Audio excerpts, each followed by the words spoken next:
The 107026, Mercedes' last really great racing car. So maybe you disagree with the title. Some of you might think that it was the 190E Evo 1 and 2, which is arguable because my mind's not totally made up. But I look at the 107026 as one of, otherwise known as the 450 SLC 5.0 and 500 SLC, as one of the last Mercedes that really was just a bare knuckle, all out homologation special that was just really much more car than we realize that it is. The 107026 was conceived to compete in long distance rallies. So we're not talking about Group B World Rally Championship stuff. We're talking about Paris-Dakar kind of stuff, East African Safari Rally sort of vehicles that are designed to go thousands of miles, getting absolutely beat up while they traverse thousands of miles across harsh terrain. Basically something you do in a Land Rover. And when Mercedes came up with the 500 SLC or 450 SLC 5.0, they recast the M117 engine in Reynolds 390 alloy and expanded the capacity to 5 liters. They made a number of adjustments to the car's suspension. They put in a heavy-duty rear axle ratio, and they tuned the engine to something like 300 plus horsepower. Mercedes offered the version to customers as an order-only car, and they eventually sold just over 2,700 of them. The main difference between the 450 SLC and the 500 SLC was the transmission. The 500 SLC had a different bell housing on the back of the motor that could accept the 4-speed 722.3 automatic, whereas the 450 SLC 5.0 made do with the 3-speed 722.1 automatic. These cars are both extremely fast, and I don't see either version as being better than the other, but some people do prefer the 5-liter cars. Now, why do I feel this car is so special?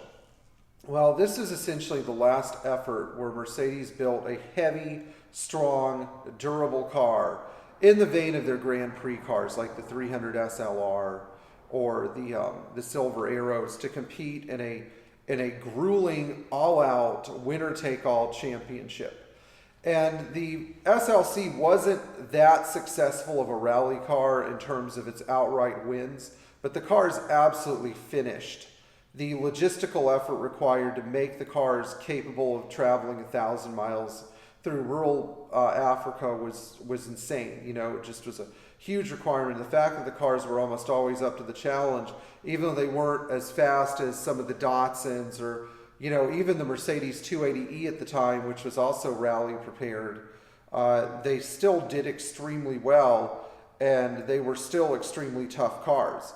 And believe it or not, they had air conditioning. How many rally cars have an air conditioner? You know, I mean, it's just amazing what Mercedes did. Because these cars are rare and because they were so innovative, I think that people are starting to appreciate them. The values to them have definitely climbed up, but there's still a chance to snag one of these cars for not stupid money. I see examples selling anywhere from $10,000 for a restorable runner driver to $50,000 for a restored car that seems to be in really good condition to $80,000 for low mileage original cars. But the sweet spot is the number 3 and 4 condition $15,000 to $20,000 5-liter SLC. These used to pop up on Craigslist all the time. I remember a friend of mine in Maine ended up buying 3 or 4 of these things because you could go out and buy a really nice one for $8,000 to $10,000. There was a 5-liter SLC registry in the MBCA that was run by a guy named, let's see here. There was Steve Gifford and another guy, Scott Sanger, I think, who was in Dallas, who died suddenly of a heart attack.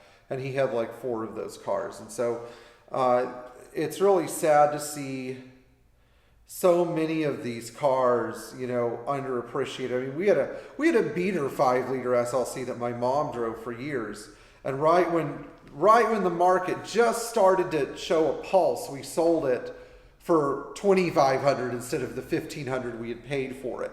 But in the meantime, I had some great times with that car. I remember my friend Bo and I drove to Jacksonville in that car, averaging about 100 miles an hour for I think his sister's wedding or something, and we had so much fun driving it because it just felt like such a well-developed car. I mean, it feels better than any average SLC, and I think that's why people like it so much. And it's certainly much stronger than a 190e 2.5 or an Evo 1 or 2. Although those cars are great cars, they're very different. The 190e Evo is a DTM car. It's designed to race in a track.